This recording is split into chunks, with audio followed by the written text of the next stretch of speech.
नमस्कार। नमस्कार सभी को। जीपीएफ पे आप लोग सबका स्वागत है। आज हम लोगों के बीच में सुप्रिया दीदी हैं।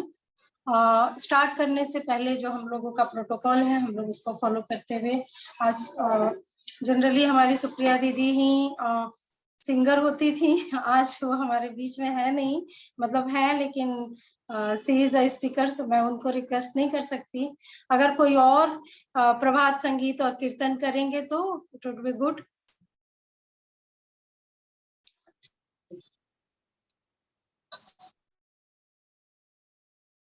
कोई और कर रहे हैं क्या? Otherwise I am going to do. दीदी आप कीजिए, मीरा दीदी नमस्कार, आप कीजिए प्लीज। जी जी, मैं स्टार्ट कर रही हूँ।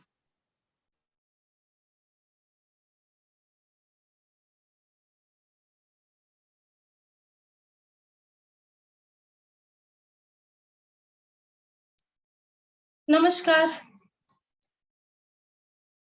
परमपिता बाबा की जय।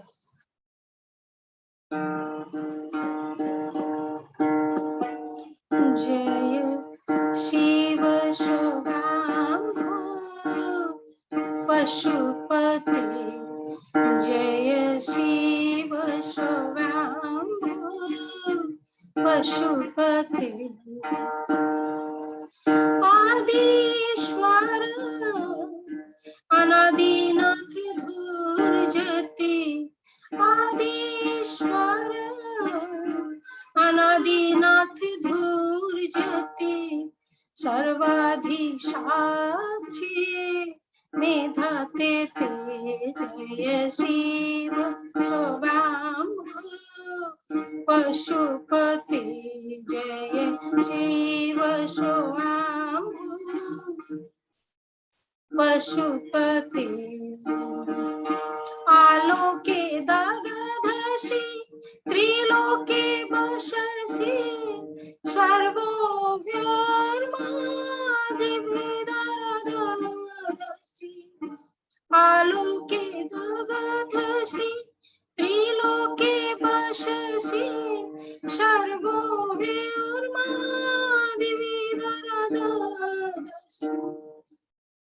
आदिदेव सनातन शाश्वत पुरातन, आदिदेव सनातन शाश्वत पुरातन, नमस्ते प्रभु शुभगते, जय शिव शोभाम्भो पशुपते, जय शिव शोभाम्भो पशुपते, सर्वगुणातीत गुणातीत ईश्वर, सर्वत्यागी त्वम् गणाधीश्वर, सर्वगुणातीत गुणातीत ईश्वर, सर्वत्यागी त्वम् गणाधीश्वर, काले अकाले असि सुमधुरः शशि, काले अकाले असि सुमधुरः शशि, सर्वलोकामृः लोकपते, जय शिव शोभाम्भो पशुपते, जय शिव शोभाम्भो पशुपते, बाबा नाम केवलम्, बाबा नाम केवलम्, बाबा नाम केवलम्, नाम केवलम्, बाबा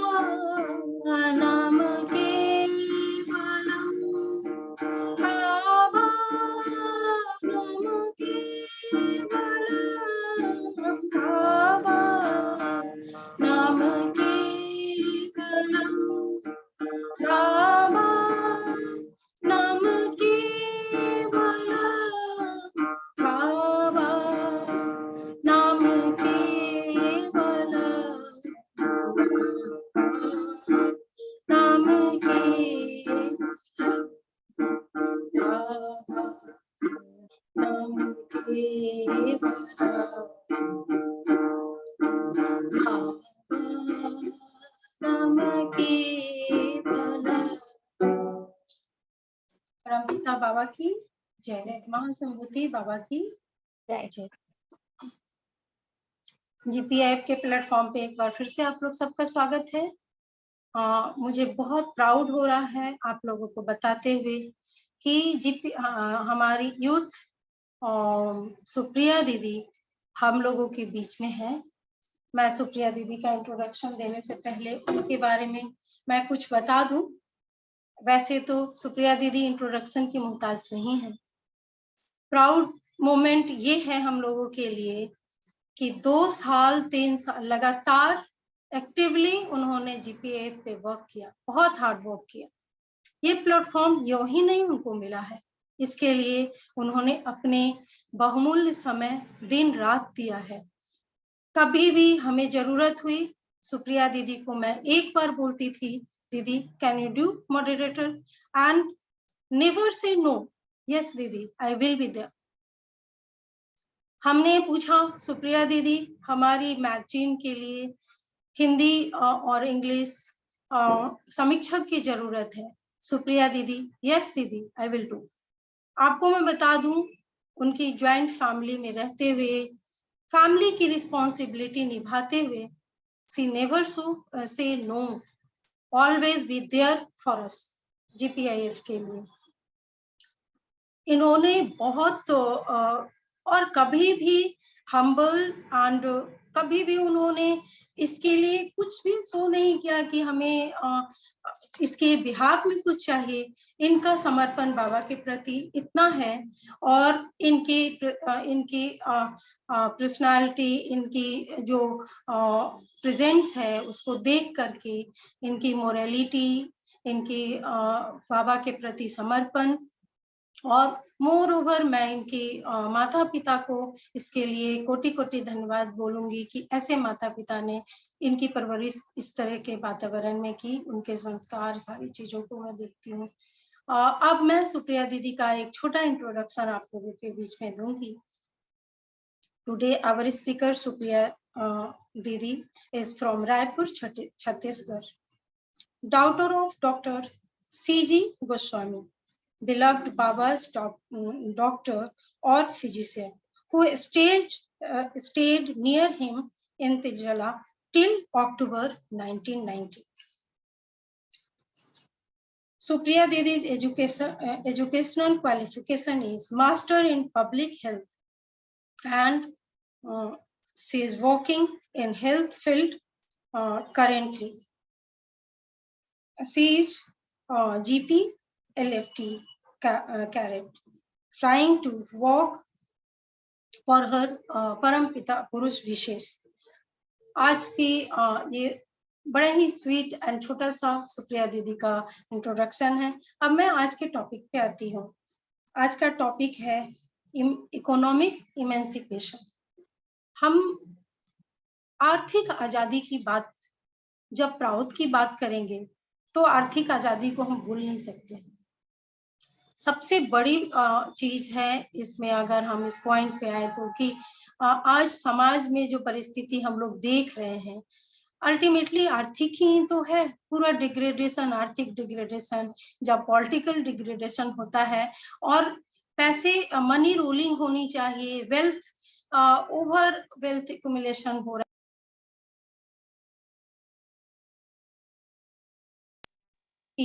अनलिमिटेड, किसी के पास कोई कंट्रोल नहीं है, किसी के पास इतना ज्यादा है कि वो उसको पानी की तरह बहा रहे हैं।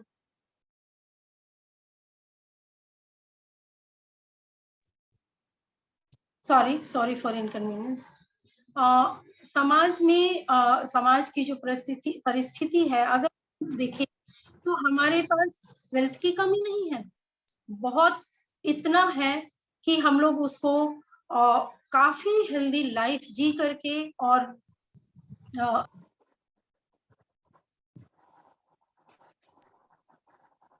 समाज का गठन कर सकते हैं।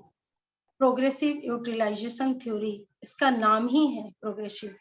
तो एक समाज का विकास कैसा होगा आप इमेजिन कर सकते हैं अगर प्राउड आए गॉड सेंटर्ड फिलॉसफी अगर आता है समाज में तो वो कैसा समाज होगा, राम राज्य होगा।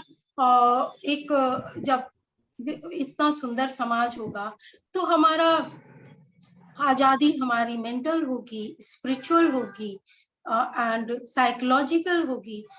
एक बहुत ही सुंदर वातावरण में हमें जीवन हमारे जो भविष्य हैं उनको एक जीवन मिलेगा और उसका हम लोग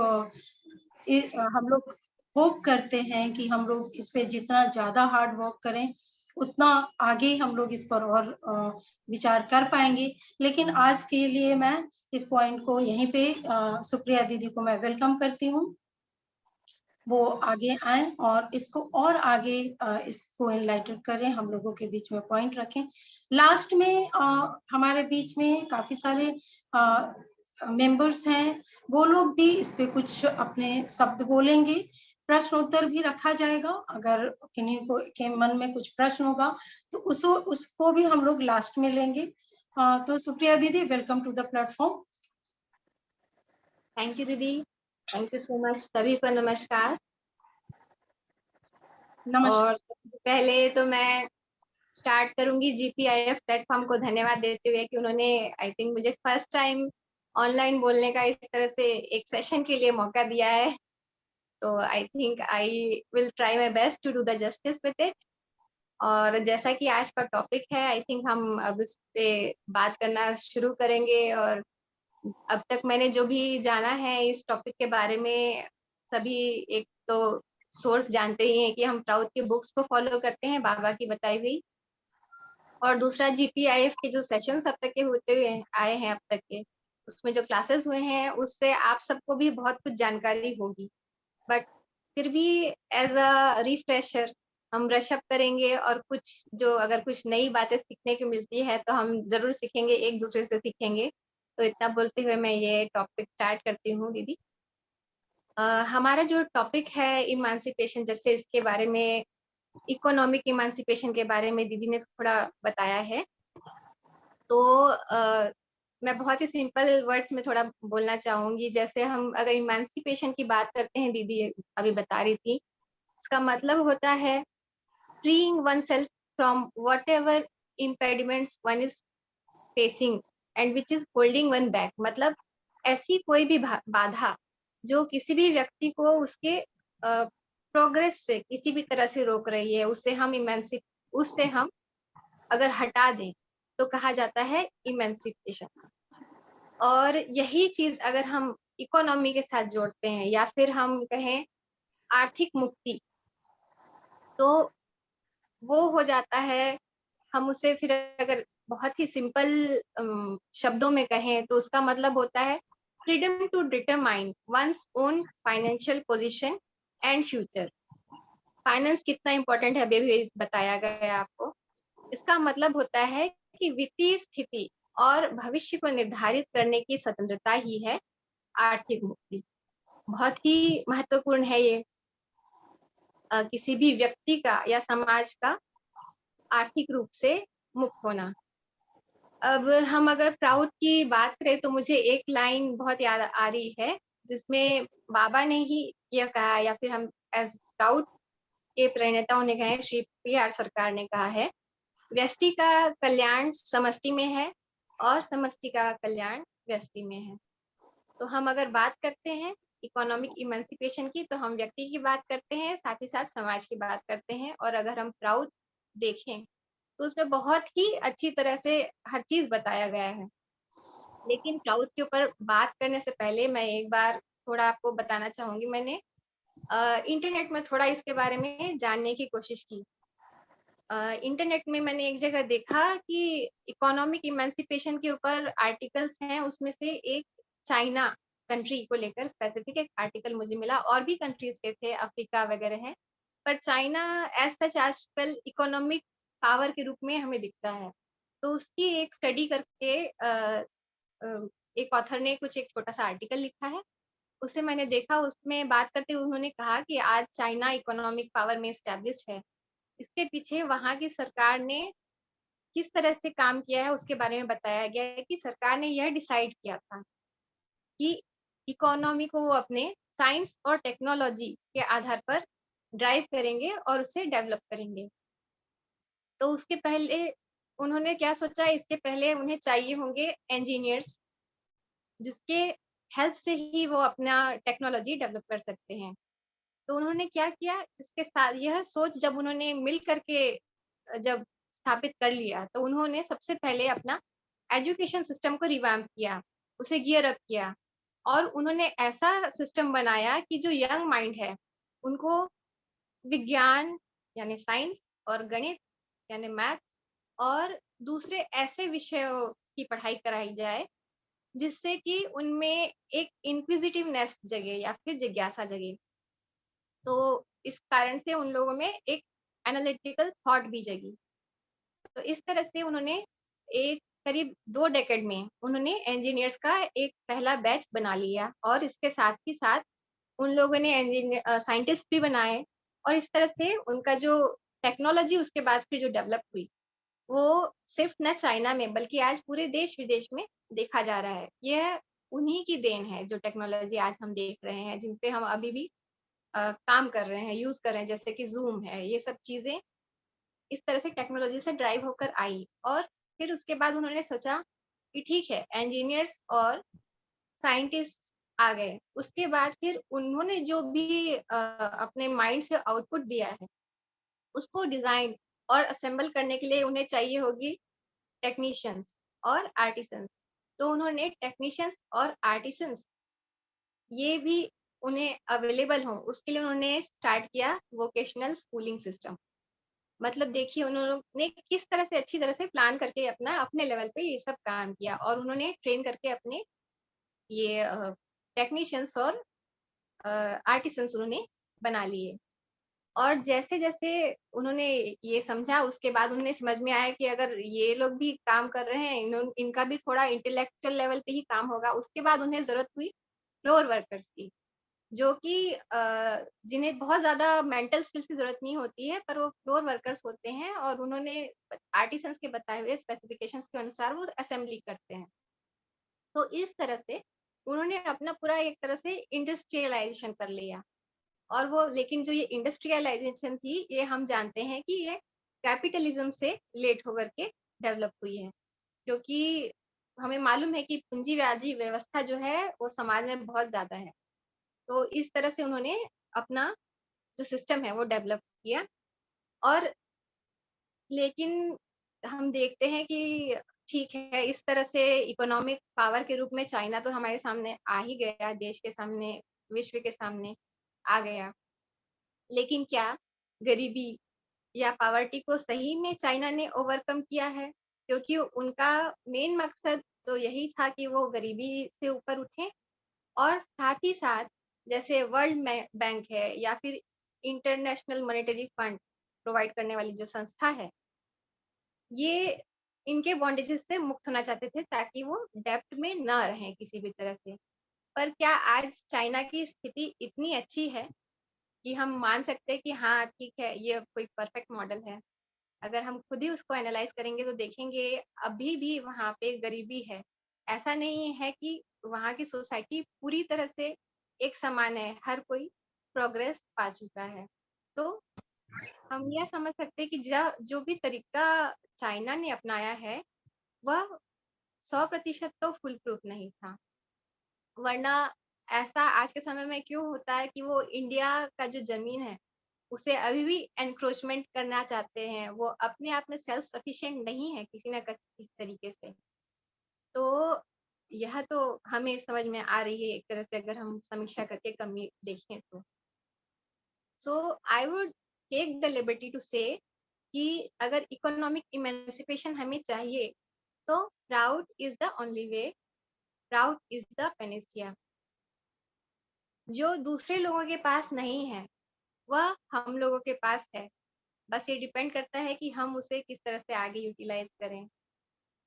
यूटिलाइज़ करने के लिए हमें पहले तो इसकी जानकारी होनी बहुत ज़रूरी है, जिसके लिए हम आज चर्चा कर रहे हैं। और एक बात हमें राउत का ये भी महत्ता को समझाती है कि यह जो प्राउड थ्योरी दिया गया है वो किसी सामान्य व्यक्ति ने तो नहीं दिया है। यह हमारे समाज गुरु के नाम से जो जाने जाते हैं श्री पी.आर. सरकार, उन हम जानते हैं कि वो असलियत में वो तो हमारे लिए हमारे परम पुरुष हैं, तारक ब्रह्म हैं और उन्होंने जो थ्योरी दी है तो उसकी तो बहुत ही ज़्यादा खासियत होगी ही, यह हम समझ सकते हैं। तो जैसा कि आज का विषय है, इसके ऊपर अगर बात करना चाहे तो हमें एक चीज़ समझना होगा कि अर्थव्यवस्था क्या होती है?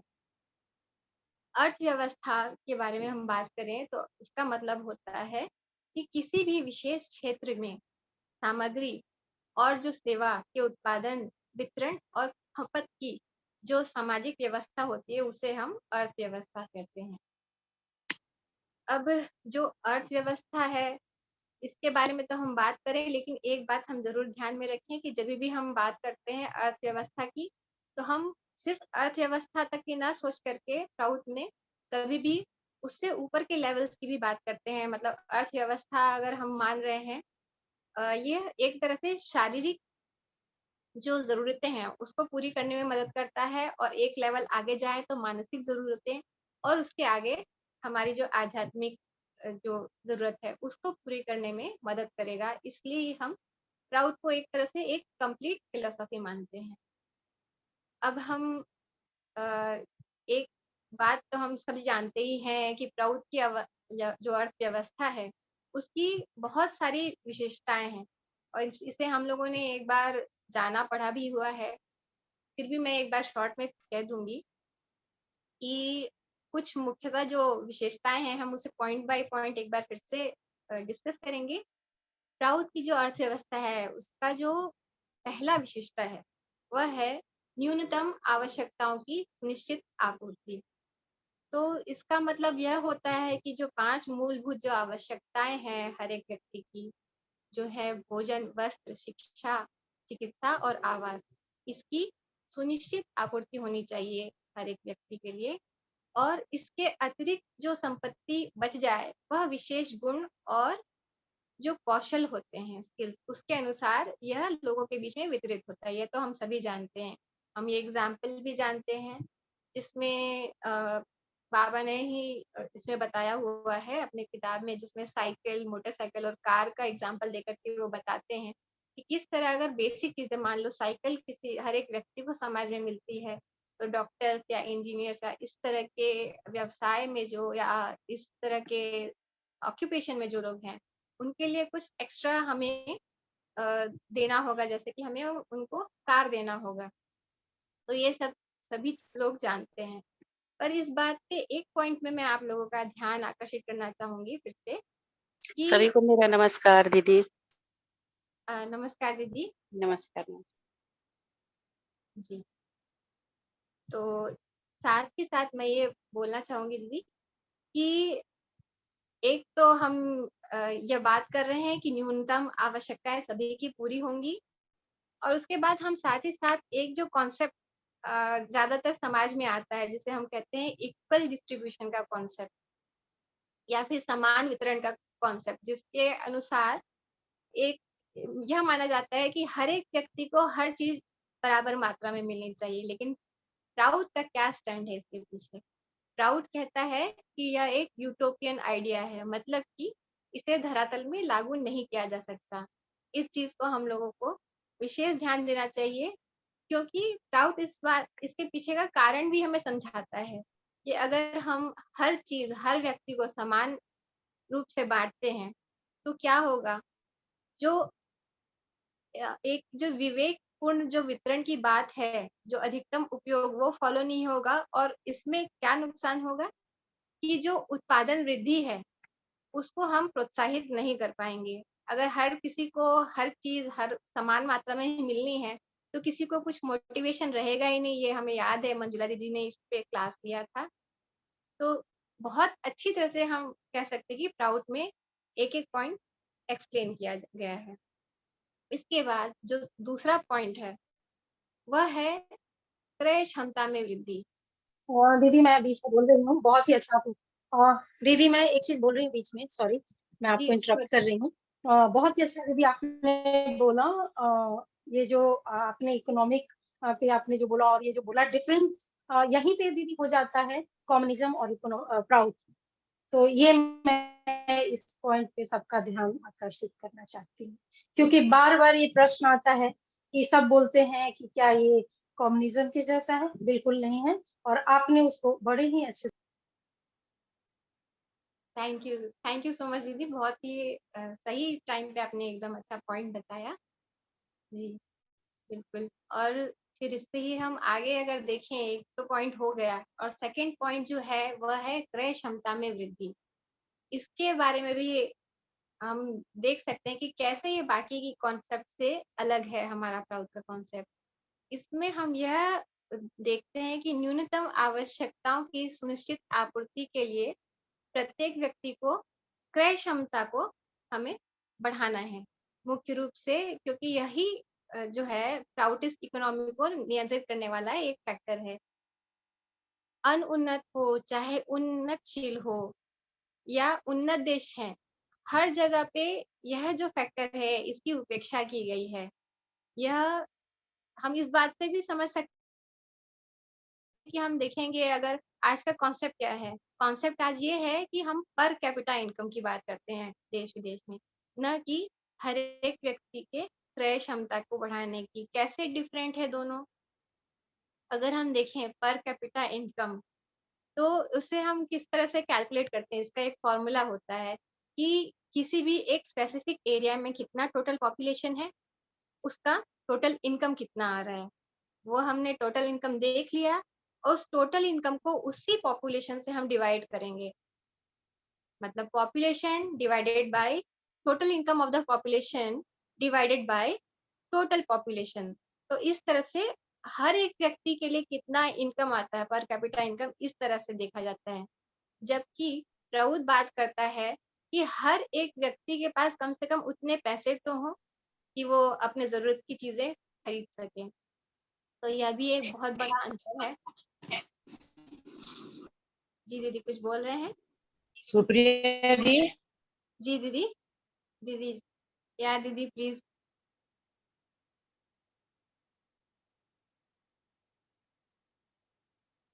कीजिए। दीदी आवाज नहीं आ ये रही है। ये जो आप बोल रही है ना, ये पर कैपिटा इनकम का जो फार्मूला, इसको हम थोड़ा सा बाद में एलोबरेट करेंगे। जी जी बिल्कुल दीदी, श्योर दीदी। दीदी अनम्यूट कीजिए मंजुला दीदी। अभी आप बोलिए। तो किया, लेकिन मैं बीच में बोलना नहीं चाहती हूँ। सुप्रिया दी थोड़ा मेरे ख्याल में मिस पर ये जीडीपी की बात कर रही हूँ। दीदी आवाज कट गई आपकी। मंजुला दीदी आपकी वॉइस एक्चुअली कट के आ रही है, it is not clear. Supriya दीदी आप मूव कीजिए। आवाज दीदी नहीं आ रही है। मंजुला दीदी आपकी वॉइस कट रही है। नहीं, सुप्रिया दी को बात करने दीजिए, हम बाद में बात करते हैं। मैंने सिर्फ बीच में एक कि याद रहे, भूल ना जाए, इसको हम एलोबरेट करेंगे। सुप्रिया दीदी ओके, ओके कोई नहीं ठीक। तो सुप्रिया दीदी कंटिन्यू। जी दीदी। तो मतलब ये पर कैपिटा इनकम की बात इस तरह से वो करते हैं कि पूरे देश में जो भी उनका इनकम हुआ है उसे पॉपुलेशन के बीच में डिवाइड करते हैं, इस पर ध्यान नहीं देते हुए कि हर एक व्यक्ति के हाथ में एक्चुअली कितने पैसे आए हैं। यह इन शॉर्ट में मैं इन शॉर्ट बोलना चाहती हूँ। फिर तीसरे जो विशेषता है प्राउड की अर्थव्यवस्था की, वह है कोऑपरेटिव सिस्टम, जिसे हम कमोबेशी सभी लोग जानते समझते हैं, या फिर इसे हिंदी में कहते हैं सहकारी व्यवस्था। तो इसमें उत्पादन और खपत के लिए जो सर्वोत्तम पद्धति जो मानी गई है प्राउड में, उसे हम कोऑपरेटिव या सहकारिता कहते हैं। और बहुत अच्छा कॉन्सेप्ट इसमें दिया है। जो हम कोऑपरेटिव की बात करते हैं कि कोऑपरेटिव क्यों सक्सेसफुल नहीं होता है, क्यों नहीं चलता है, तो इसमें क्लियरली यह कहा गया है कि कोऑपरेटिव जो है वो नैतिकवादियों द्वारा चलाया जाएगा, और सहकारी व्यवस्था है जो एकमात्र व्यवस्था है जो पूंजीवाद और अन्य शोषण से लोगों को, समाज को बचा सकती है। क्योंकि इसमें बीच में मिडिल मैन या दलाल का कोई रोल नहीं होता। ये कोऑपरेटिव जो रहता है वह उस समाज के लोगों के द्वारा ही चलाया जाता है, और मैं ज़्यादा कुछ अभी उसके बारे में, कोऑपरेटिव बारे में डिस्कस नहीं करूँगी। लेकिन इसमें हमने कुछ एग्ज़ाम्पल्स हम याद कर सकते हैं कि कैसे कोऑपरेटिव्स के द्वारा कुछ प्रोडक्ट अगर बनाए भी जाते हैं, तो वो डायरेक्ट मार्केट में सेल करते हैं, ना कि वो मिडलमैन की हेल्प लेते हैं। तो एक तरह से ये बेनिफिशियल है, इस तरह का प्रोसेस जो है। उसके बाद जो है अ, इससे जो एक मैं कहूँगी कि इसमें जो कमियाँ हैं, वो कैसे हटाई जाती हैं, बाकी जो आजकल के जो प्राइवेट और दूसरे सिस्टम हैं, उसके अपेक्षा में। इसमें हम देखेंगे सहकारी जो संस्थान है, वह ऐसे जगह पे गठित किया जाता है, जहाँ की आर्थिक संरचना एक जैसी हो और आर्थिक आवश्यकता भी एक जैसी हो, और बाज़ार भी हो, जहाँ पे सहकारिता के आधार पर जो उत्पादित वस्तुएँ हैं, वह बेची जा सके। और अगर इस तरह का कोऑपरेटिव इस इन सारी चीज़ों को देख कर के बनाया जाएगा, तो उत्पादन में बढ़ोतरी बिल्कुल संभव है। और इससे क्या होता है कि जो प्राइवेट ओनरशिप रहता है या व्यक्तिगत स्वामित्व जिसे हम कहते हैं, उसके जो भी कमियाँ हैं, उससे ये कोऑपरेटिव्स जो है वो मुक्त होते हैं। और विशेष इसमें ध्यान हम जैसे जान रहे हैं, नैतिकता के ऊपर दिया जाता है।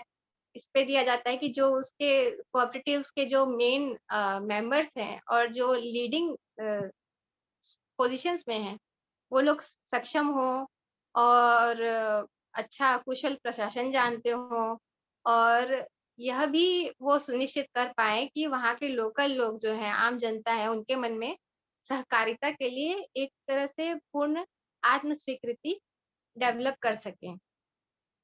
और एक कोऑपरेटिव में एक और बहुत ही अट्रैक्टिव पॉइंट है कि इसमें बताया गया है कि जो लेटेस्ट टेक्नोलॉजी है उत्पादन का और वितरण का, उसका उपयोग होना चाहिए। इसमें किसी भी तरह से ऐसा नहीं है कि हम पुराने तरीकों को ही लेकर के आगे चलेंगे।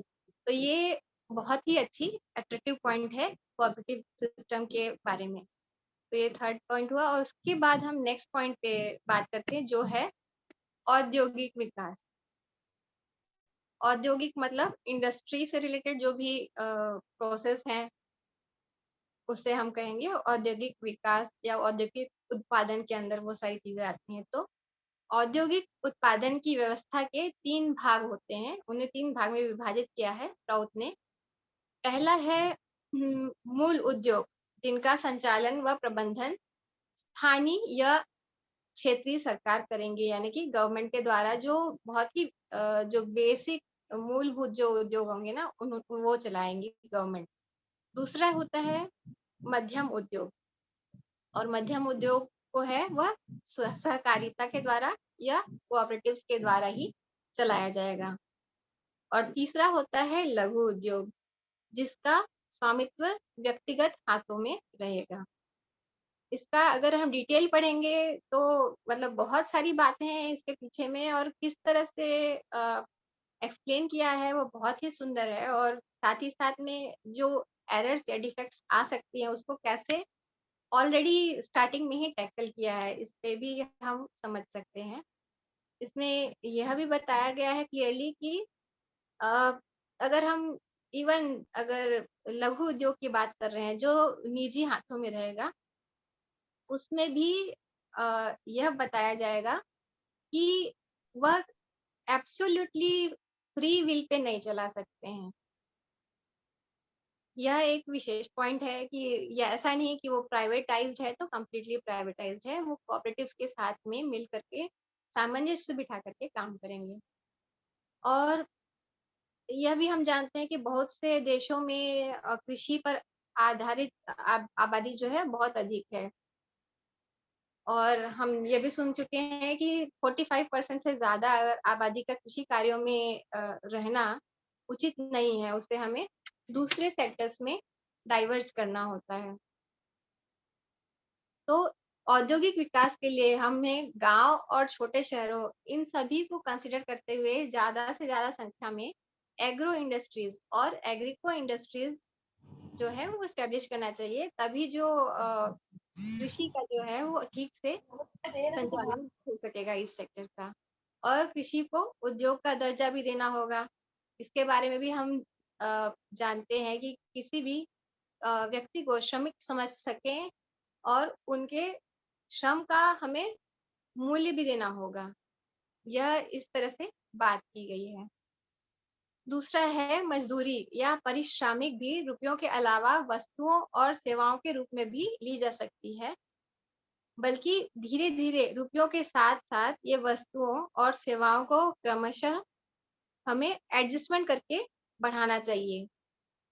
पैसों की जगह वस्तुओं और सेवाओं को प्रभुत्व में ज्यादा प्रेफरेंस दिया जाता है, ये हम कह सकते हैं। और कृषि और उद्योग में भी सेम वही बात कही है कि जितना से ज्यादा आधुनिकीकरण या मॉडर्नाइजेशन हो सकता है वो ज्यादा अच्छा होगा। लेकिन इससे बेरोजगारी की जो समस्या है वो न बढ़ने पाए, इस पे हमेशा ध्यान देने के लिए कहा गया है प्राउड में। तो आप देख सकते हैं कि कितना अट्रैक्टिव है यह प्राउड का फिलॉसफी। और यह प्राउड का जो टारगेट है वह है कि 100% रोजगार मिले समाज में लोगों को। और 100% रोजगार रहने पे क्या होगा, हर किसी की जो क्रय शक्ति है वह हम जानते हैं अपने आप ही बढ़ेगी। तो ऑब्वियसली अगर हमारा आज का टॉपिक है इकोनॉमिक इमेंसिपेशन, तो ये डायरेक्टली उससे रिलेट कर रहा है। और जैसे अगर हम देखते हैं कि किसी व्यक्ति के पास में रोजगार की गारंटी है, तो काम करने के बाद जो बचा हुआ समय है वह अपने लिए भी यूटिलाइज कर सकता है। हो सकता है उस टाइम में वह अ, ये अपना जो काम है, नियमित जो रूप से जो काम कर रहा है, उसके सिवा वो बाकी का समय जो है अपने मेंटल एबिलिटी को बढ़ाने के लिए लगाए। यह हो सकता है कि वो अपने स्पिरिचुअल एबिलिटी को बढ़ाने के लिए बाकी का समय लगाए। क्योंकि एट द एंड अगर हम प्राउड की बात करें, तो जैसा शुरुआत में हमने देखा कि सिर्फ शारीरिक की बात नहीं करता है, सिर्फ मानसिक की बात नहीं करता। अगर प्रोग्रेस की बात करता है प्राउड, तो अंत में आध्यात्मिक जो उपलब्धि है उसकी बात करता है। तो यह इस तरह से पॉसिबल हो सकता है प्राउड में। फिर जो पांचवा जो विशेषता है प्राउड की अर्थव्यवस्था का, वह है विकेंद्रीकरण या डिसेंट्रलाइजेशन। और एक बहुत ही अच्छे अच्छे टॉपिक्स हैं, उसमें से एक ये है विकेंद्रीकरण, जो मैं बहुत ही शॉर्ट में आप लोगों के बीच में रखूंगी। देखिए डिसेंट्रलाइजेशन जो है जो अर्थनैतिक संरचना इस तरह की जाती है, उसे चरितार्थ करने के लिए एक जो है विकेंद्रित नई अर्थनीति की परियोजना दी गई है। ये हम सब सुन चुके हैं कि कैसे प्राउड दुनिया भर को अलग अलग सोशियो इकोनॉमिक यूनिट्स या फिर सामाजिक आर्थिक इकाइयों के रूप में बांटता है, समाजों के गठन की बात करता है। तो इनके गठन जो हम पहले भी सुन चुके हैं कि आर्थिक समस्या जिन जिन एरियाज की एक जैसी हो, जिनकी एक जैसी आर्थिक क्षमता हो, एक जैसे आर्थिक संसाधन हो, और एक जैसा रेस या नस्ल के लोग हों, और जियोग्राफिकल या भौगोलिक विशेषताएं में समानता हो, सेंटिमेंट एक जैसे हो, लेगेसी एक तरह की हो, भाषा, कल्चर, बहुत सारी चीजें हैं जो बहुत छोटी छोटी चीजें हैं। इन सभी को ध्यान में रख करके किसी भी सामाजिक आर्थिक इकाई की जो गठन है वो किया जाएगा। और हर एक सोशियो इकोनॉमिक जो यूनिट रहेगा उसे अपनी अपनी आर्थिक योजना बनाने की और उसे लागू करने की जो तौर तरीके हैं उसका प्रयोग करने का पूरा स्वतंत्रता होगी। तो हम अब इसमें भी देख सकते हैं कि किस तरह से एक एक यूनिट्स की बात कर रहे हैं। और यूनिट मतलब आप समझ लीजिए कि ब्लॉक लेवल प्लानिंग तक की बात करता है जब प्राउड, तो उसमें कितनी सुंदर प्लानिंग होगी। जो ब्लॉक लेवल प्लानिंग होगी, इसमें जो परिषद होगा, जो बोर्ड होगा, उसकी सामाजिक आर्थिक व्यवस्था जो व्यवस्था है उसमें सबसे निम्न स्तरीय संस्था है, ये हम समझ रहे हैं। और एक जैसे प्राउड संरचना में एक राजनीतिक क्षेत्र है, राज्य या प्रदेश है ना? इस तरह से साधारणतया एक से अधिक सोशो इकोनॉमिक यूनिट्स रहेंगे एक स्टेट में। जैसे बिहार में मान लीजिए एग्जाम्पल के रूप में बताया है, यहाँ पे 5 सोशियो इकोनॉमिक यूनिट्स हैं, जैसे कि अंगदेश है, मगध है, मिथिला है, भोजपुरी और मगही। तो आप उसे एक बहुत बड़ा यूनिट ना दे करके छोटे-छोटे यूनिट्स के रूप में उसके ऊपर आप ध्यान दे रहे हैं। उसने छोटे लेवल से आप प्लानिंग कर रहे हैं। जो अब तक के जो हम बात करते हैं कि दिल्ली में या सेंटर में लोग बैठ कर के जो प्लानिंग करते हैं, पूरे देश के लिए या किसी स्टेट के लिए, तो वो उसका जस्ट अपोज़िट है और बहुत ही सुंदर है ये प्लानिंग जो है। पूरे भारत को 44 या 44 सोशियो इकोनॉमिक यूनिट्स में बाँटा जाएगा और हर एक सोशियो इकोनॉमिक्स यूनिट अपने लिए एक अपना-अपना योजना बनाएँगे, अपनी-अपनी नीतियों को लागू करेंगे और प्राउडिस सर्व समाज समिति से सारे 44 समाज को देखा जाएगा। लोग अपने-अपने यूनिट के लिए बड़े स्तर पर सामाजिक, आर्थिक और सांस्कृतिक विमुक्ति के लिए जागरूकता की आवश्यकता है, इसके ऊपर वो लोग काम करेंगे और व्यापक रूप से सामाजिक आर्थिक जागरण इस तरह से होने लगेगा। जो लोग एक सामाजिक आर्थिक इकाई में रहते हैं, यदि वे लोग अगर आज के समय में आंदोलन शुरू कर दें, तो उस इकाई से जो संपत्ति जो बाहर जानी अभी बंद होनी चाहिए, वो तुरंत ही बंद हो जाएगी और जो शोषण हो रहा है, वह समूल नष्ट हो जाएगा। हम यह देखते हैं कि बहुत सारे ऐसे क्षेत्र हैं, जो पिछड़े हुए हैं। वहाँ पे बहुत मात्रा में हम कहें कि रॉ मटेरियल्स भी रहते हैं। रॉ मटेरियल्स एक सोर्स है जिसके बेसिस पे किसी भी एरिया का जो है डेवलपमेंट हो सकता है। लेकिन आज के समय में क्या होता है, क्राउड जिस चीज़ का विरोध करता है, कच्चा माल ही बाहर एक्सपोर्ट कर दिया जाता है और उसकी वजह से क्या होता है, सारा कच्चा माल बाहर चला जाता है, उसका दाम में भी उन्हें कम मिलता है, जिस जगह जाता है वहाँ पे प्रोडक्शन होता है, उसका सेल होता है और जितनी भी इकोनॉमिक बेनिफिट है, वो दूसरी जगह को मिलती है, ना कि जिस जगह का वो रॉ मटेरियल होता है। तो अगर इस तरह की नीति बने, तो सोचिए कितना ज़्यादा बेनिफिट होगा उस क्षेत्र को जहाँ पे रॉ मटेरियल्स ऑलरेडी अवेलेबल है, पर फिर भी वो शोषित है। अर्थव्यवस्था में क्षेत्रीय लोगों को भी 100% रोजगार का अधिकार सुनिश्चित होगा और बाहर से आए हुए लोगों की तुलना में स्थानीय लोगों को प्रथम वरीयता दी जाएगी। अगर अविकसित जो क्षेत्र है, वहाँ पे श्रमिक बहुत अधिक संख्या में होते हैं, तो इससे जो वे लोग रोजगार के लिए बाहर चले जाते हैं और इस तरह से जो हम अविकसित जो अभी जगह की बात कर रहे थे, क्षेत्र की बात कर रहे थे, वो अविकसित ही रह जाता है। इसके सिवा हम एक बार बात करेंगे कृषि आधारित व कृषि सहायक उद्योगों की स्थापना करने की। उस पर भी इस इकाई की क्षमता अनुसार और आवश्यकता अनुसार काम होंगे और दूसरे उद्योग भी उस जगह पर स्थापित लोग कर सकेंगे। इससे रोजगार के नए-नए अवसर तो मिलेंगे और साथ ही साथ वहाँ पे जो लोग हैं, रह रहे हैं, रोजगार मिलने की वजह से, आमदनी मिलने की वजह से उन लोगों का जीवन का स्तर भी ऊपर उठेगा और जो आर्थिक संपन्नता है, उस इस तरह से ही वह समाज में आ सकेगी। अगला जो पॉइंट है, वह है डेवलपमेंटल प्लानिंग या नियामक नीति। प्राउड में विकेंद्रित अर्थव्यवस्था की एक विशेषता है, इसमें जो कारगर आर्थिक योजनाएं हैं, वह 4 तत्वों पर आधारित होंगी। पहला है उत्पादन मूल्य, दूसरा है उत्पादकता, तीसरा है क्रय क्षमता और चौथा है सामूहिक आवश्यकता। तो ये 4 चीज़ें हैं जो बहुत ही मुख्य हैं किसी भी जगह पे। अगर जैसे देखा जाए कि उत्पादन का मूल्य हमें कोई भी प्रोडक्शन के लिए हमें देखना पड़ेगा कि उत्पादन का मूल्य क्या है, उत्पादकता क्या है, वहाँ के लोगों की क्रय क्षमता क्या है और वहाँ के लोगों की सामूहिक आवश्यकता क्या है। इसके आधार पे ही हम डेवलपमेंटल प्लानिंग करेंगे। और ये जो 4 चीज़ें हैं, इसके साथ ही साथ जो कुछ चीज़ें दी गई हैं, जिस पे हमें विशेष ध्यान देना होगा, जैसे कि वो है प्राकृतिक संसाधन यानी कि नेचुरल रिसोर्सेज़, फिर भौगोलिक विशिष्टता वहाँ की, जलवायु, यातायात, ये सब चीज़ों के ऊपर ध्यान देना होगा।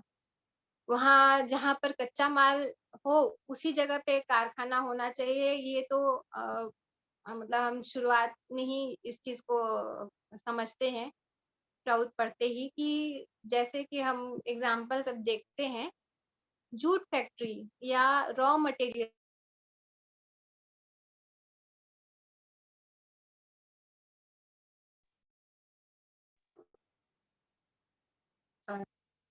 जूट फैक्ट्री या रॉ मटेरियल का एक जो एग्ज़ाम्पल प्राउड की किताब में दिया हुआ है, उसमें रॉ मटेरियल्स जो है, बंगाल से ब्रिटेन में एक्सपोर्ट किया जाता था। और जब ब्रिटेन का राज्य यहाँ से भारत से खत्म हो गया, तो जो रॉ मटेरियल्स यहाँ से जूट फैक्ट्री का जो एक्सपोर्ट होता था, वह एक्सपोर्ट होना बंद हो गया और जो फैक्ट्रीज़ वहाँ थी ब्रिटेन में, वो सारी बंद हो गई। तो बताइए कितना बड़ा नुकसान हुआ। अगर वही फैक्ट्रीज़ जिस जगह पे रॉ मटेरियल है, वहीं पर लगाई जाती, तो कितना अ, सही तरीक़ा से उस अर्थव्यवस्था का विकास हो गया रहता। बंगाल कितना ज़्यादा अब तक के विकसित हो गया रहता। यह एक बात है। उसके बाद आखिरी जो विशेषता है प्राउड की अर्थव्यवस्था की, वह है व्यवसाय एवं वाणिज्य। व्यवसाय वाणिज्य या ट्रेड एंड कॉमर्स और टैक्सेशन और बैंकिंग, ये इन सभी क्षेत्रों में जो प्राउड की व्यवस्था है, वो बेजोड़ व्यवस्था है। जैसे आवश्यक वस्तुओं का वितरण सहकारी उपभोक्ता समितियों यानी कि कंज्यूमर कोऑपरेटिव्स के द्वारा होगा, न कि गवर्नमेंट के द्वारा, न कि बिजनेसमैन के द्वारा, न कि दलालों के द्वारा।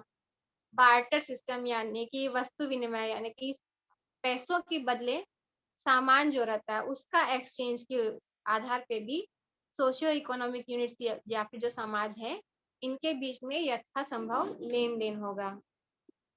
जो बहुत ही आवश्यक वस्तुएँ हैं, वो कर मुक्त होंगे, आयकर समाप्त होगा मतलब टैक्स जो है, समाप्त हो जाएगा किस लेवल पे? सेल्स के लेवल पे और जो टैक्स है किस लेवल पे लगेगा? वो होगा उत्पादन के लेवल पे और बैंकिंग जो क्षेत्र है, उसकी विशेषता यह रहेगी कि बैंकिंग भी कोऑपरेटिव बेसिस पे चलेगा, ना कि प्राइवेटाइज़्ड वे पे जैसा कि आजकल मोस्टली देखा जाता है कि मोस्टली अ, जो बड़े-बड़े बैंक्स हैं वो प्राइवेटाइज़्ड हमारे इंडिया में भी हैं। सेंट्रल बैंक या केंद्रीय और फेडरल बैंक जो संघीय कहा जाता है, ये सभी भी लोकल गवर्नमेंट्स ही नियंत्रित करेंगी। तो इतने सारे हमने पॉइंट्स देखे, अगर हम ये सारे पॉइंट्स को कंसीडर करते हुए चलते हैं, तो डेफ़िनेटली जो इकोनॉमिक स्टेटस है, किसी भी एरिया का, किसी भी समाज का और किसी भी देश का या फिर कहें फिर विश्व का, वो ज़रूर बहुत अच्छा होगा पहले से। और एक मैं बात थोड़ा लास्ट में आप कहना चाहूँगी, ये सभी हमने बात की और जो प्राउड है उसमें से तो एक बहुत ही छोटा-सा पार्ट है और टाइम भी बस खत्म होने वाला है। तो लास्ट में पॉइंट ये कहना चाहूँगी, इकोनॉमिक इमेंसिपेशन की हम बात कर रहे हैं और एज़ जीपीज़ हमें वीमेन्स इकोनॉमिक इमेंसिपेशन पर विशेष ध्यान देना होगा, ये तो डेफ़िनेट है। सस्टेनेबल डेवलपमेंट के लिए अगर महिलाओं का इकोनॉमी में भाग लेना ज़रूरी है, इसे हम नहीं समझे, तो इसके बिना कंप्लीट इकोनॉमिक इमांसिपेशन संभव नहीं है। यह भी माना जा चुका है कुछ स्टडीज़ भी आई हैं जैसे ऑक्सफैम है ये इंटरनेशनल लेवल की एक ऑर्गनाइज़ेशन है, कई स्टडीज़ करती है। उसमें इन्होंने लिखा है, फीमेल जेंडर के भाग लेने से पूरे कम्युनिटी का लिविंग स्टैंडर्ड बढ़ता है। तो हमें यह देखना है कि एजुकेशन से हमें डॉग्मा के जो प्रैक्टिसेस हैं या पैट्रियार्कल प्रैक्टिसेस हैं या ऐसी जो भी प्रैक्टिसेस हैं जो महिलाओं के लिए एज एन इम्पेडिमेंट या बाधा की ओर तरह जो काम करती है उन्हें हमें हटा करके समाज में जेंडर इक्वलिटी लाना है और महिलाओं के जो जायज अधिकार हैं वह उन्हें दिलाना है तभी गरीबी हटाकर विकास लाया जा सकेगा और सही मायने में जो इकोनॉमिक इमेंसिपेशन है वो हम पा सकेंगे। बस इतना ही मैं कहना चाहूंगी। थैंक यू सो मच दीदी। धन्यवाद। दीदी मैं तो थ्रिल्ड हूँ, आपने इस टॉपिक को इतने अच्छे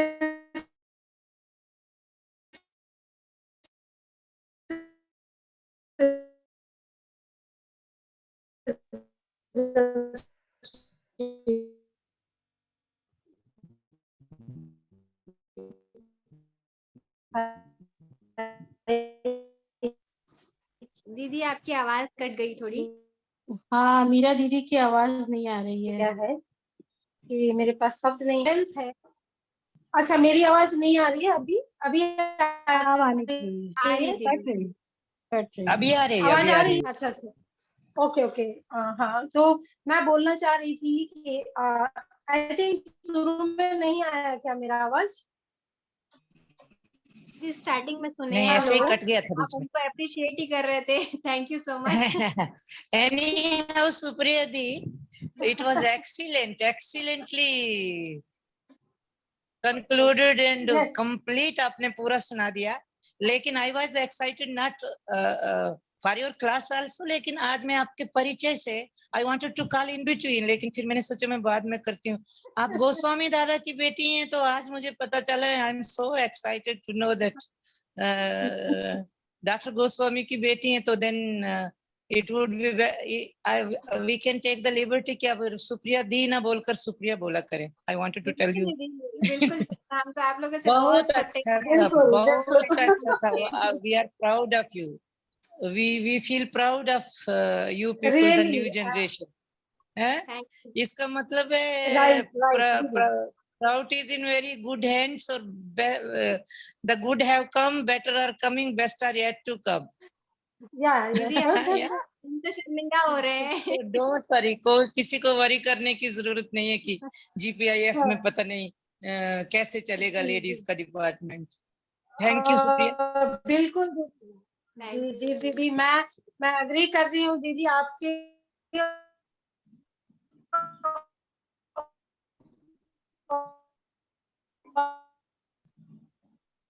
मीरा दीदी आपकी आवाज फिर गई, थोड़ा सा लोकेशन चेंज करके देखिए या फिर।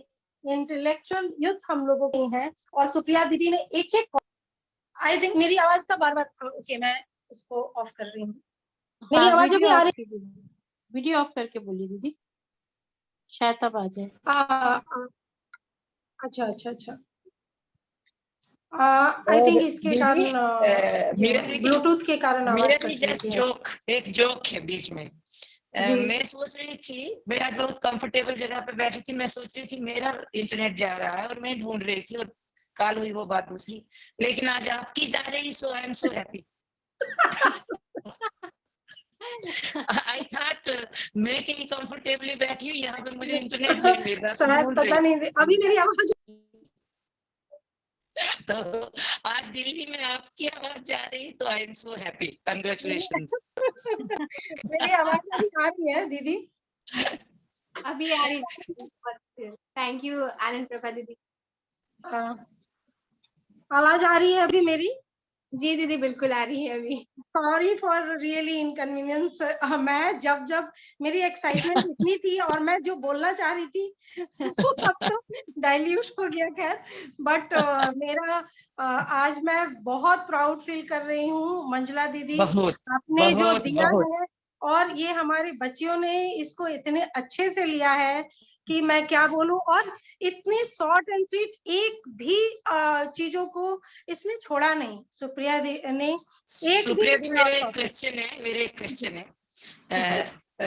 सुप्रिया, आपने जो आज प्राउड को पढ़ा है, क्या आपने हमारा GPIF शुरू होने के बाद ही प्राउड को पढ़ना शुरू किया कि you are knowing this already? दीदी मैं बहुत ज्यादा नहीं जानती थी, पर मैंने पहले भी पढ़ने की कोशिश की थी।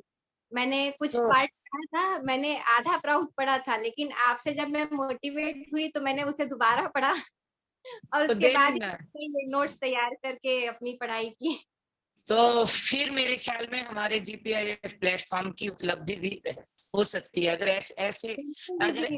अगर मीरा दी if you have been able to create 10 people like this, we are very, very successful, Meera Di. I am so Don't you think so? I am so obliged. I am really thankful. Oh no. आप में अगर if you have been only more interested in this, क्योंकि मैं बीच में एक बात बोलने जा रही थी लेकिन that was not necessary, क्योंकि आप इतना बड़ा सब्जेक्ट इतना कंसोलिडेट करके बोल रही थी, तो that was not necessary at all. ये बहुत ही कंसोलिडेशन ऑफ प्राउड आपने बहुत अच्छा किया है, and I am so feeling proud of our GPIF platform. If we create आनंद प्रभा दीदी क्या बोलेंगी, उनसे सुनना बहुत जरूरी है. How much proud she is feeling of this platform, and how many of other young generation really want to speak on any subject, है ना दीदी? और मीरा दीदी मेरी एक और सजेशन है, उसके बाद हम लोग क्वेश्चन आंसर या जो भी लेना वो लेंगे. लेकिन मेरी एक सजेशन, जैसे कि 2:30 बजे ये सेशन शुरू हुआ था, 3:30 हुआ. ये तो बहुत बड़ा लेक्चर था. इन्होंने ऑलरेडी मेन प्राउड को पूरा ये कर दिया. लेकिन क्या हम ऐसा कर सकते हैं कि न्यू स्पीकर्स जो अपना एक सब्जेक्ट बोलना चाहते हैं तो आधा घंटा उन्हें दें, और उसके बाद फिर हम एक कंटिन्यूस जो लेक्चर लेना है हमें तो उसको लिया करें. ऐसा हो सकता है कि हाफ एन आवर एक न्यू स्पीकर को एक सब्जेक्ट पे दिया जाए, क्योंकि सुप्रिया ने तो पूरा प्राउड को कंसोलिडेट करके पूरा बोल दिया. अब हर एक सब्जेक्ट पे बोलना होगा तो इतना नहीं होता. जैसे कि अगर सिर्फ बोलना होगा कि इकोनॉमिक डेमोक्रेसी, तो 1 घंटे का एक लेक्चर नहीं दे सकता कोई भी एक स्पीकर हो. तो हम ऐसा करें, मैंने कल भी यही बोला था कि आधा घंटे हम हर एक न्यू स्पीकर या न्यू स्टूडेंट जो है वो अगर लेना चाहे किसी भी सब्जेक्ट में, और उसके बाद आधे घंटे के बाद हम अपना जो हमारा नॉर्मल और जो हमारा कंटिन्यूस क्लासेस हो रही है उनको लिया करें. आप क्या सोचती हैं? आप देखिए, अगर और कोई अब तो ट्यूसडे की बात है. ट्यूसडे को भी अगर कोई बात करना चाहते हैं तो हाफ एन आवर पहले या हाफ एन आवर बाद में लिया कीजिए, ताकि हम अपनी रेगुलर क्लासेस को ना रोकें.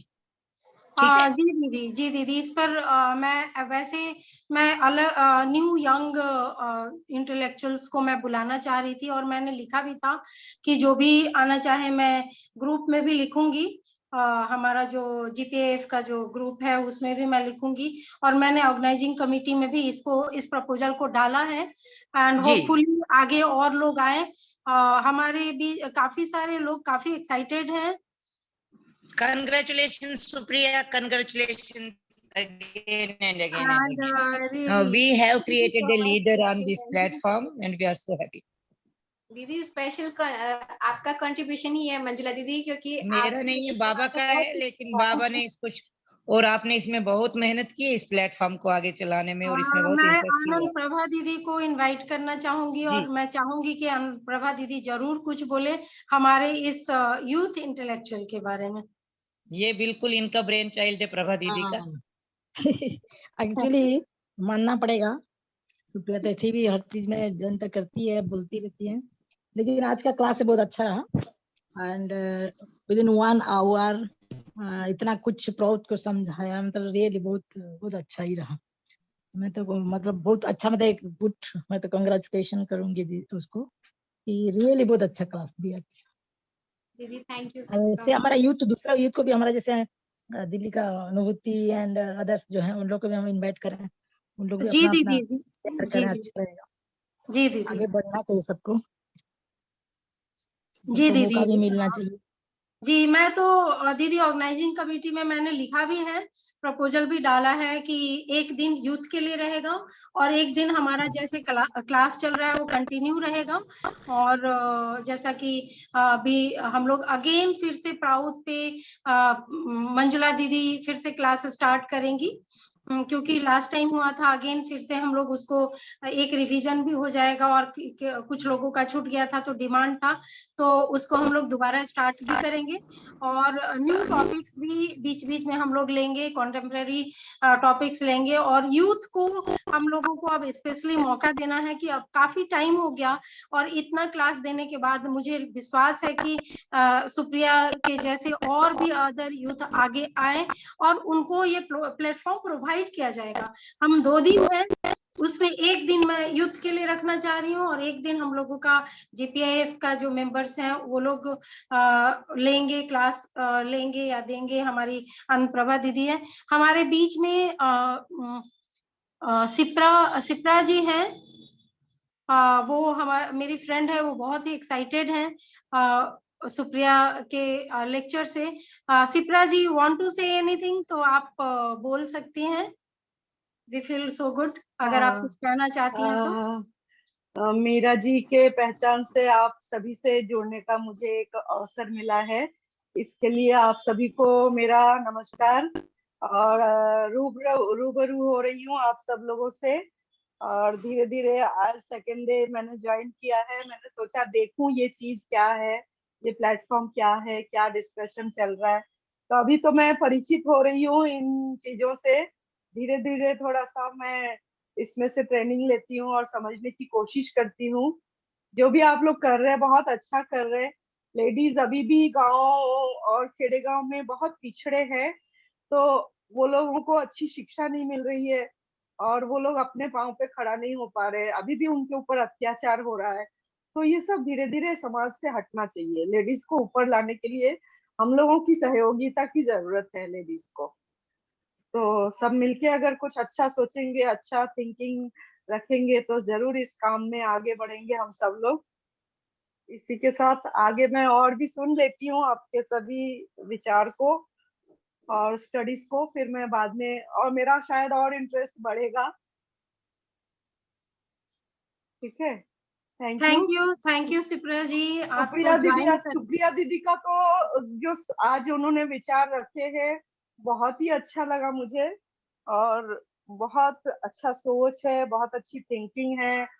और बाकी सब मैं आपको जी सिप्रा जी मैं बीच में बोल रही हूँ। मीरा दी, ये कोई अगर यही मीरा दी इनको अपना वीडियो ऑन करने को बोलिए ताकि हम लोग इनको देख सकें। हाँ सिप्रा जी, आप अपना वीडियो ऑन कर सकती हैं। हाँ हाँ करती हूँ, एक सेकेंड। मैं आपको सुप्रिया जी अगर आ जाती हैं तो मैं उनको बताना चाहूंगी कि सुप्रिया जो भी विचार रख रही हैं ये श्री श्री PR सरकार की दी हुई फिलॉसफी को वो बता रही हैं। जैसा कि मैं आपको मॉर्निंग योगा सेशन के टाइम में भी मैं बताई थी, हमारे गुरु श्री PR सरकार श्री श्री आनंद मूर्ति जी की दी हुई ये फिलॉसफी है। उन्होंने एक बहुत ही ब्यूटीफुल प्रोग्रेसिव यूटिलाइजेशन थ्योरी दी है, प्राउथ, और उसी के तहत उन्होंने एक टॉपिक को उन्होंने टच किया है, इकोनॉमिक डेमोक्रेसी को और डिसेंट्रलाइजेशन ऑफ इकोनॉमी, जो कि सबसे इम्पोर्टेंट अगर हम सोचे आज के जो समाज में, अगर विकृत समाज जो हम देख रहे हैं उसका सबसे बड़ा, क्योंकि इसको सही तरीके से यूटिलाइज नहीं किया जा रहा है और बहुत मतलब वेल्थ का वेस्टेज ऑफ वेल्थ हो रहा है, एक के पास इतना ज्यादा एक्यूमुलेट हो रहा है तो दूसरे तक पहुंच नहीं पा रहा है। इसी टॉपिक को उन्होंने एक छोटा सा पॉइंट को टच किया था। Thank you so much Shipra ji, आपने ज्वाइन किया, और मैं आपसे चाहूंगी, नमस्कार, मैं चाहूंगी कि आप ज्वाइन करें और हमारे अलग जो हमारे ग्रुप के अदर लोगों को भी आप मोटिवेट करें ज्वाइन करने के लिए, क्योंकि एक से अनेक हम बनते हैं। तो जी जरूर जरूर, थैंक यू सो मच। कोई और कुछ बोलना चाह रहे हैं?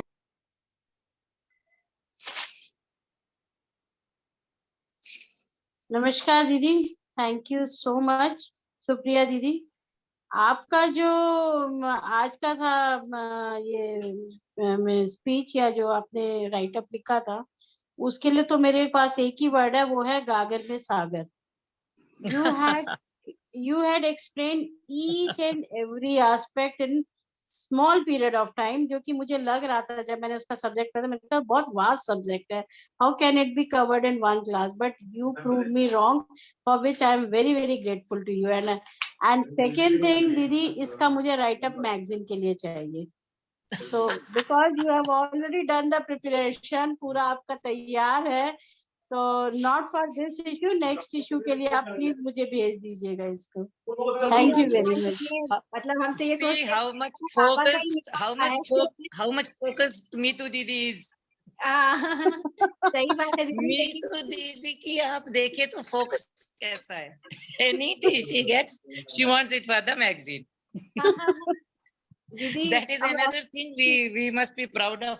दीदी मैं ये टॉपिक ना एक्चुअली मैं मंजला दीदी से बात कर रही थी और मंजला दीदी कुछ कुछ वर्ड ऐसे बोल रही थी और मुझे कुछ एक आध तो कुछ याद होगा और मैं ऐसे ही ये वर्ड मैं ऐसे ही ढूंढी और उसको इसके साथ मैं डाल दी।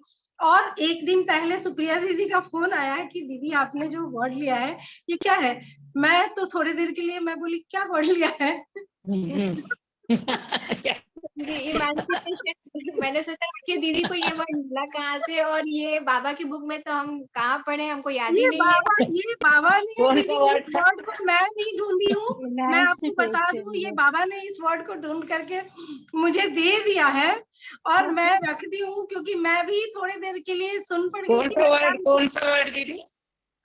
दीदी इमेंसिपेशन और इकोनॉमिक इमेंसिपेशन, ये वर्ड मुझे किसी ने नहीं दिया। सुप्रिया दीदी बोली आपके माइंड में आया कहाँ से। मैं रियली मेरे माइंड में आया कहाँ से, मुझे कुछ नहीं पता और मैं लिख दी थी। और बाद में भी जब आपने बोला मैं जाकर के सर्च करती हूँ कि ओ माय गॉड। ये यूजुअली दीदी ये इमेंसिपेशन वर्ड जो है तो ये वुमेन के लिए यूज किया जाता है आजकल, एमेंसिपेशन मूवमेंट ऑफ वुमेन। जी जी तो जी। ये प्राउड के लिए बहुत अच्छा न्यू आइडिया है। परफेक्ट वर्ड मुझे लगा, अगर ये ओवरऑल सब्जेक्ट को टच करने के लिए इससे अच्छा वर्ड नहीं हो सकता था। मैंने ऑनलाइन भी देखा दीदी, इकोनॉमिक इमेंसिपेशन टर्म यूज हुआ है और इसका बहुत ही अच्छा मीनिंग है, जिसके बारे में आज थोड़ा सा बात भी किया है। पता नहीं आपके माइंड में बाबा ने वर्ड दिया है दीदी। ये बाबा दीदी एमेंसिपेशन जो है ये ऑल राउंड एमेंसिपेशन को कैच करता है, लिबरेशन। लेकिन लिबरेशन थोड़ा सा बहुत घिसा पिटा सा वर्ड लगता है, तो emancipation is a proper word. जी जी दीदी, बट मैं सोच रही थी कि मीरा दीदी ने बहुत अच्छा वर्ड यूज किया है आज के टॉपिक के लिए, सोच के किया होगा। मैं दीदी मुझे खुद नहीं पता है दीदी, मैं आज इसलिए मैं आप लोग के बीच में एक्सेप्ट कर रही हूँ कि रियली मुझे खुद नहीं पता है कि मैंने कैसे लिखा। बट और मैं कहीं से कुछ नहीं देखी थी, बस मैं लिख रही थी और उसमें मैं ये टॉपिक लिख डाली। कैसे पता नहीं बाबा का क्या लीला है, वो वही जानते हैं, मुझे तो मैं एक माध्यम हूँ। बट ये वर्ड आया और जब सुप्रिया दीदी मेरे से पूछी, कल फोन करी तो मैं 2 मिनट के लिए सोच में पड़ गई कि अच्छा। मैं जाकर के देखी, फिर मैं उस वर्ड का प्रॉपर डिफिनेशन सर्च करी कि क्योंकि मैं आज की मॉडरेटर हूँ अगर, तो मुझे तो मालूम होना ही चाहिए कि मैं क्या बोला। तो मतलब रियली, और आज मुझे लग रहा है कि ये सेशन कंटिन्यू चलता रहे, खत्म ही ना हो। बट समय की मांग है, डिमांड है, तो हम लोग आज का सेशन इसकी ब्यूटी को हम लोग 2 दिन तक फील करेंगे और आज हम इसको यहीं समाप्त करते हैं। सुप्रिया,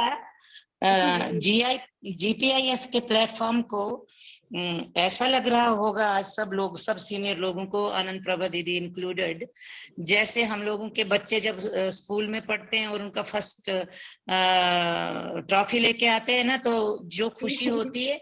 तो सुप्रिया, एक तो आज मैं जाने कि आप गोस्वामी दादा की बेटी हैं, तो बेटी ही है, मेरी भी बेटी ही है। दीदी बोलना मैं छोड़ ही दे रही हूँ, लेकिन we really at least me and Anand Prabha Didi also, because she is the head of the family, वो ऐसा ही फील कर रही होंगी कि आनंद ये प्राउड की मूवमेंट